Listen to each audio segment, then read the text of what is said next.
Bom dia! Chegou a hora de acompanhar tudo o que acontece no universo da inovação e empreendedorismo. Está no ar para todo o Brasil o Inovação e Negócios de hoje.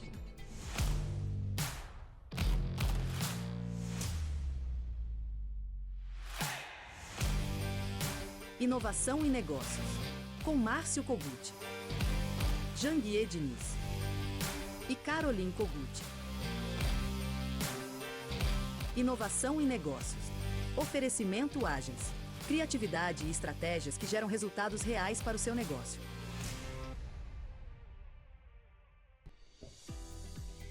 Todos os dias, o Inovação e Negócios traz matérias exclusivas com personalidades que estão empreendendo, inovando e construindo o mercado no Brasil e no mundo. E hoje temos uma imperdível. Fique ligado! Quantas vezes você está diante de um problema e não consegue enxergar uma saída?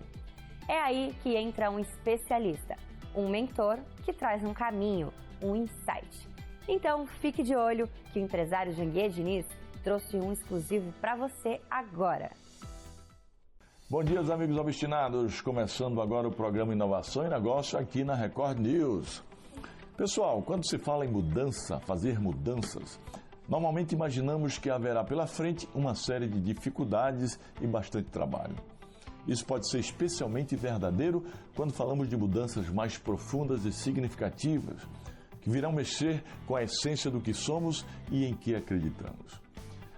Mudar o nosso mindset pode exigir enfrentar crenças pré-estabelecidas, superar a falta de autoconhecimento e até mesmo submeter-se a um processo doloroso e de muita resistência.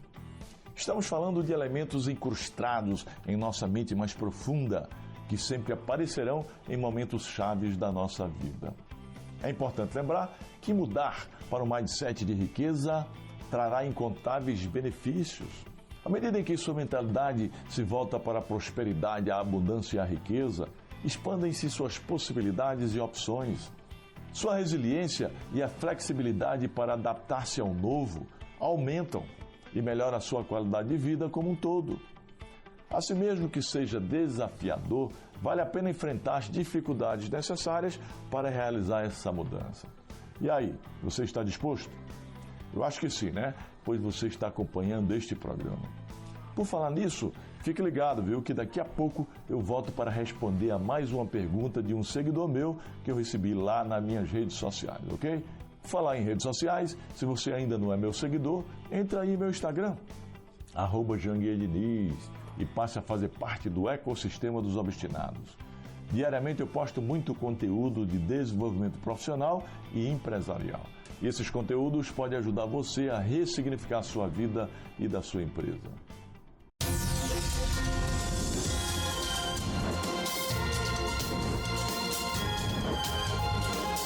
InTalks, com Márcio Kogut. Oferecimento Agence, estratégia e full marketing, que geram resultados reais para o seu negócio. Bom dia! O InTalks de hoje tem o prazer de receber Léo Xavier. Léo é empreendedor, professor, escritor e investidor com trajetória pioneira na indústria digital e mobile no Brasil. Fundador de 6 empresas em diferentes setores, incluindo a Ponto Mob, primeira agência de mobile marketing do país, vendida ao grupo Dentsu Aegis. Após a aquisição, Léo atuou como CEO da Isobar Brasil, liderando a principal agência digital do país. Desde 2020, Léo lidera Amore, um dos principais estúdios de design e tecnologia do mercado, com foco em estratégia e criação de produtos e serviços digitais. Amore atende clientes como Itaú, Smiles, Samsung, CVC Corp, Pfizer, Marisa, entre outros grandes clientes. Léo foi o primeiro brasileiro a integrar o júri do Cannes Lion Festival na categoria Mobile e é autor de 4 livros sobre mobilidade e o futuro do marketing. E hoje, Léo atua como conselheiro e é investidor em startups como Dentro da História, Sunny, Vox Capital e a Lavanderia.com. Léo também é professor convidado em programas executivos da USP e do INSPER e possui formação em administração de empresas pela FGV e Publicidade e Propaganda pela USP. Léo, é um enorme prazer ter você aqui no Intalks para falar sobre grandes áreas e grandes negócios nessa tua trajetória aí que eu vi acontecer. Muito prazer, seja bem-vindo ao Intalks. Márcio, é um prazer enorme estar aqui, já acompanho o programa há um tempo, te parabenizar também pela sua trajetória. Curioso que a gente deve ter se cruzado aí em vários momentos das nossas carreiras e vai ser incrível ter esse papo contigo, dividir um pouco de história, de experiência e encontrar pontos em comuns nas nossas trajetórias também vai ser legal. Que legal. Nessa apresentação que eu estava fazendo sua, primeiramente parabéns pelo seu currículo, pelo seu portfólio. A gente começou em 2000, né? Antes de 2000. Começamos. Antes de 2000. E quando eu faço a apresentação mostrando grandes empresas aí, Isobar, que você foi CEO, a própria empresa que você criou na parte de mobile, a Ponto Mob, eu vivi isso, cara. E são grandes empresas e empresas referências. Então é um enorme prazer eu estar aqui com você para a gente estar batendo esse papo. Mas, Léo, antes da gente começar o Intalks de hoje, eu fiz essa apresentação, mas eu queria ouvir de você e os nossos telespectadores também gostariam de ouvir quem é Léo Xavier, né? E da onde o Léo veio e como foi essa sua trajetória até chegar como fundador da Mori. Vou tentar falar rapidinho, até para a gente ter espaço aqui para outros temas também, mas eu sempre tive certeza que eu ia ter meus negócios, né? Não se falava de empreender naquela época, né? Você lembra, há 30 anos não tinha empreendedorismo, essa cultura no Brasil. Mas eu tinha uma clareza de que eu ia ter meus negócios, não é? Então eu fiz de pouco com tudo, na verdade. Assim, comecei a minha carreira assim, saindo ali da faculdade. Eu e mais 2 amigos importamos a primeira, tipo Smirnoff Ice do mercado brasileiro, chamava DNA, da Austrália. A gente não entendia de mercado internacional, a gente não entendia de comércio de produto, não entendia de distribuição. Varejo. A gente, de varejo de nada. Mas a gente tinha um sonho, a gente acreditava que aquele produto tinha uma atração. E por um tempo foi até muito interessante, até que a gente pegou a Max de 99, desvalorização do real, e da noite para o dia o negócio quebrou. O real passou a valer, o que era 1 passou a valer 2, e a gente, com um container parado no Porto de Santos, teve que devolver para a Austrália, uma baita de uma confusão. Dali eu fui ser executivo rapidamente, fui para o Submarino, da primeira geração, das 3, 4 primeiras pessoas a estarem ali. Baita escola, só gente muito boa ali. Quando o Submarino só vendia CD e livro? Só CD e livro, antes de ser Submarino, inclusive. A gente tinha acabado de comprar a Booknet ali no comecinho de 99, em agosto de 99 eu entro lá, em novembro de 99 foi lançado o Submarino. Então até pré-Submarino. Eu fiquei ali 2 anos e meio, pegando aquela loucura, né, de internet e também a quebradeira, né, que teve o estouro da bolha e tudo mais. E dali eu voltei a empreender, né? Montei uma empresa que chamava Telvox, a gente fazia tipo chat amizade, uma loucura, né? Nada a ver uma coisa com a outra. Eu lembro chat amizade, era MCN e chat amizade, né? Exatamente. Tive outro negócio também de venda de CD e DVD em banca de jornal, nada digital, mas conectava um pouquinho do que eu tinha feito ali no Submarino. E aí, isso estou falando aí no começo dos anos 2000, meados de anos 2000, a gente então eu começo a entrar mais no mundo, volto para o mundo digital, né? Começo a ter uma venda de conteúdo para celular. Então, lembra ringtone? Lembro. Você baixava o ringtone da musiquinha, aquela coisa horrorosa. Então, a gente foi um dos principais vendedores de ringtones no mercado. E dali virou uma chave para o que eu chamava de venda de conteúdo no atacado. Porque as pessoas estavam ali baixando centenas de milhares de downloads da música na época, tinha lá latino, né? Ringtone do celular, né? Era musiquinha do celular. Então, se as pessoas estão pagando uma grana para baixar e para comprar isso daqui, será que as marcas não poderiam oferecer? Foi esse o estalo. Então a gente começou a ir para as marcas e oferecer, olha, a primeira campanha que a gente fez foi para a VisaNet na época, não era Cielo, tinha as bandeiras de cartão crédito e débito, falou, no lugar de você dar um chaveiro, um boné, uma camiseta, por que você não dá uma musiquinha de celular para as pessoas? Outra coisa bacana, moderna, digital.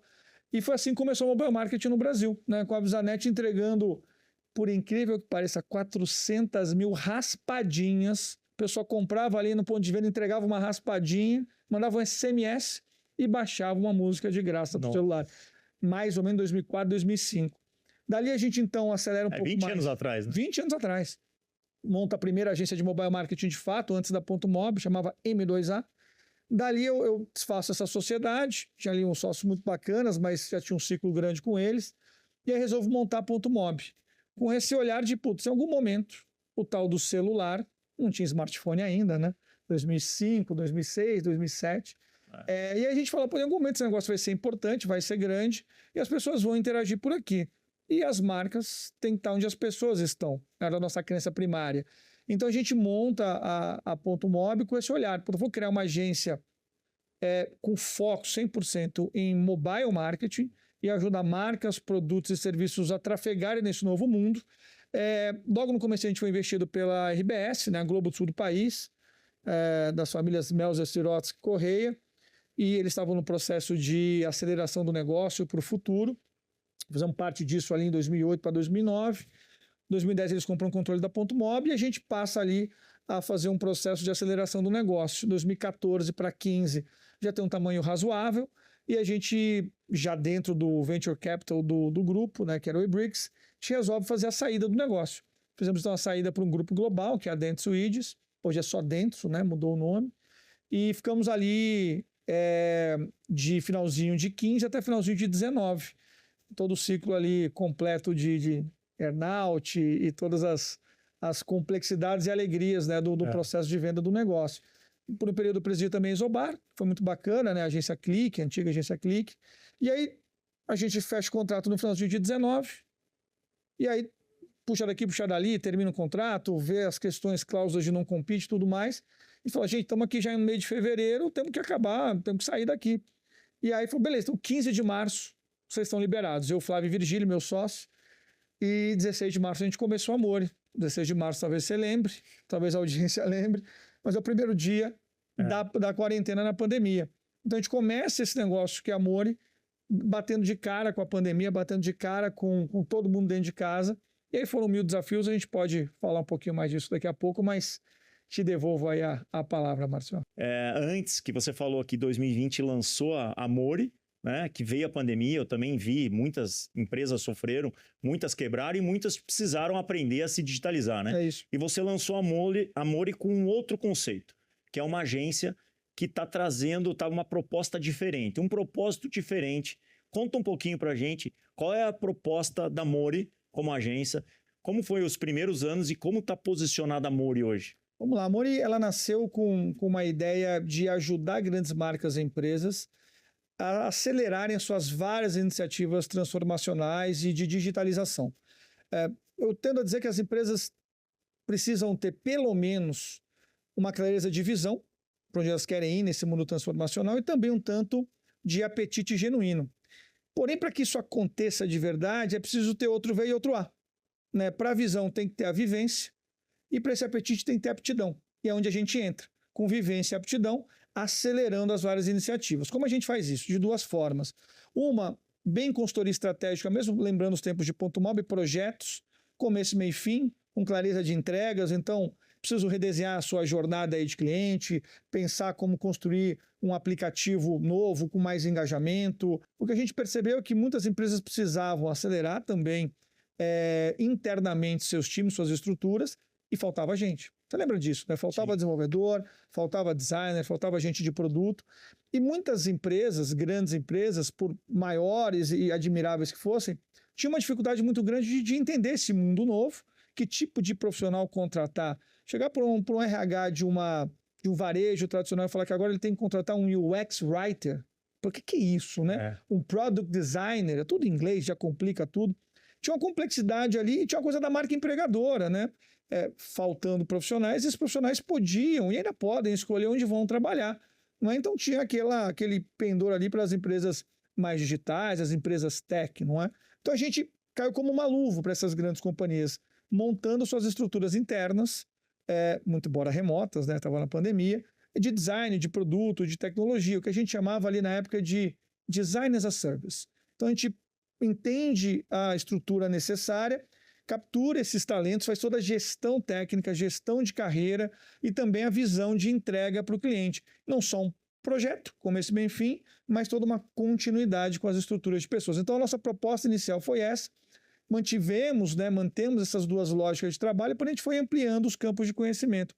E mais recentemente, inevitavelmente, a gente passa a atuar no mundo mais estruturadamente de dados. É uma gestão, é uma proposta que vocês trouxeram, que a empresa ela tem uma in-house, uma agência, com os profissionais mais qualificados, sendo gerenciados por pessoas que têm um track record grande, né? E com o propósito de resolver as dores daquela empresa, daquele negócio, naquele momento. Porque quando você terceiriza uma agência, a agência está prestando serviço para várias outras. É isso aí. Por mais que você tenha dentro de uma agência lá um time grande, porque normalmente a agência fala, não, mas eu tenho um time dedicado e tal, não sei o quê, acaba não tendo.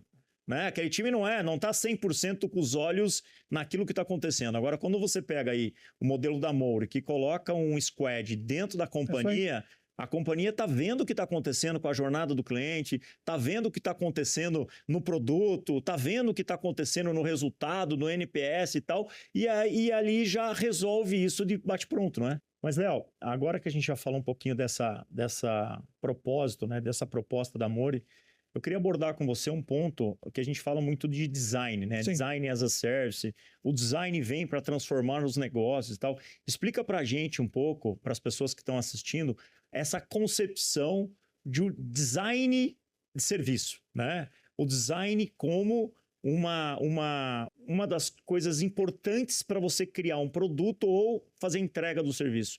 Porque é um conceito que se fala muito, né? Design as a service, né? Design de serviço. Você vai fazer uma estruturação dentro da tua empresa, você tem que pensar primeiro na estrutura do design. Mas o design, muitas pessoas acabam vendo e falam, é o desenho, né? O desenho, a concepção, é como vai ser. Mas não é, né? Tem um outro conceito por trás disso. Não, perfeito. Obrigado pela pergunta, Márcio. O design ele é mais amplo, né, do que desenhar, né? O designer ele não desenha somente, né? A materialização final pode até ser um desenho de uma tela, ou de um fluxo, ou de um script. Mas antes disso, a gente tem que olhar de maneira mais ampla. E design existem vários tipos também, né? Tem o design de negócios, e, gente, é tudo em inglês, tá? Peço desculpas aqui para a audiência, mas é tudo em inglês nesse nosso mercado. Então tem o business design, design de negócios, já volto para ele. Tem o service design, design de serviço, como você já abordou bem. Tem o product design, design de produto. Não é? O design está incluído em tudo. Em tudo. E design é sobre método, com técnica e com talento. Tudo metodologizado, é muito importante. Então, quando eu penso design de maneira mais ampla, eu penso ele fragmentado em 3 Ds. O primeiro D que a gente chama de novo em inglês, discovery, ou descoberta. Então ali tem muita pesquisa, muita conversa com o usuário, muito entendimento de referência global dentro e fora do mercado. Então todo um trabalho de descoberta, de entendimento de problema, de perímetro da problemática para conseguir avançar para o segundo D, que é o de definition. Ali sim a gente vai fazer a lógica de concepção, proposta de valor. Então, você tem aqui uma caneca de água, você entendeu que, poxa, as pessoas têm sede, precisam de água, precisam transportar essa água e entregar para as pessoas. Vamos definir o que é isso. Então, o que é esse produto? O que é esse serviço? Proposta de valor, entender quais são as priorizações que a gente vai fazer, o roadmap de implementação. Feita essa definição, aí, de fato, vai para o tal do design, né? E aí o design é sobre construir a melhor interface possível, mais intuitiva possível, mais simples possível, quando é um produto que vai existir ali na tela do seu celular, na tela do seu computador, no seu WhatsApp, ou uma dinâmica de serviço, que é como que você vai, por exemplo, chegar numa empresa, numa agência de um banco, vai chegar num hospital ou num design consultório, da jornada, né? E como que você vai ser melhor atendido. Vai lá no totem, recebe um ticket, aí você vê o seu número, aí dali você vai para uma sala de espera, como você vai rapidamente essa espera não se tornar uma coisa chata, mas sim algo que possa funcionar na jornada do cliente. Então, o designer deveria, eu digo deveria com muita dor no coração, estar em toda a decisão de negócio.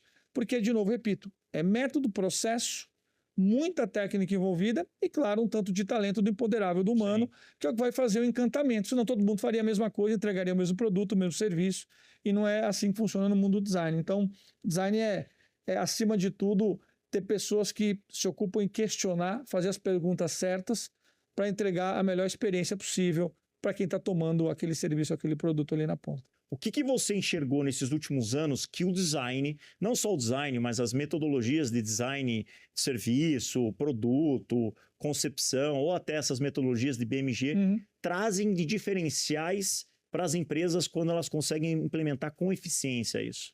É a possibilidade de transformar genuinamente seu negócio por dentro. Os processos transformacionais eu gosto de pensar sempre num tripé 3 P's. E você tocou o P central, o segundo P, que são os processos, os métodos, não é? Os ritos, os rituais. Antes disso, você tem as plataformas e associado a isso você tem as pessoas. Então, para funcionar de verdade, esse tripé precisa estar colocado em prática. Então, olhar para as plataformas, né, e entender que a tecnologia é um acelerador, é um facilitador, mas não resolve sozinho. Não tem aquela coisa de plataforma que você aperta um play e está funcionando. Isso é uma primeira coisa.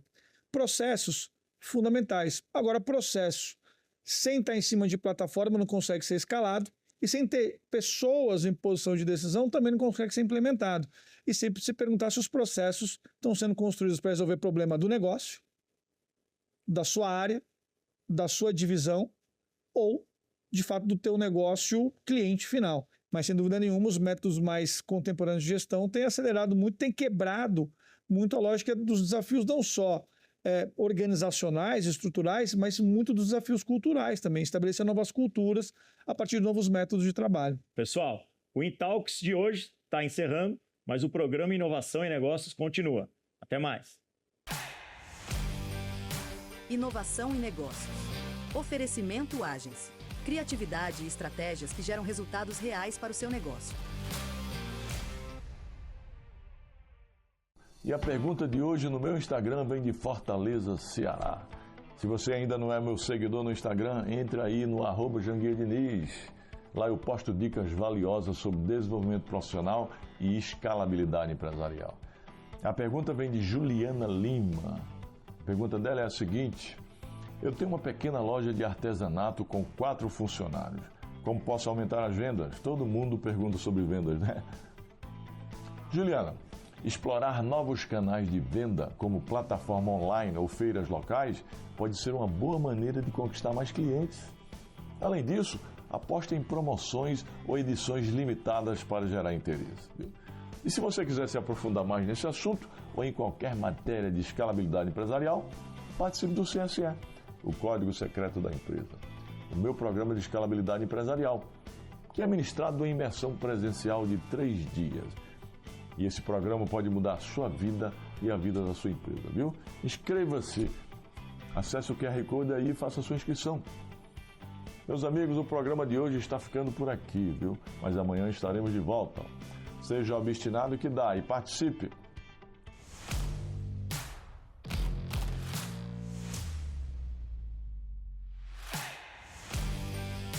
Inovação e negócios. Oferecimento Agens. Criatividade e estratégias que geram resultados reais para o seu negócio.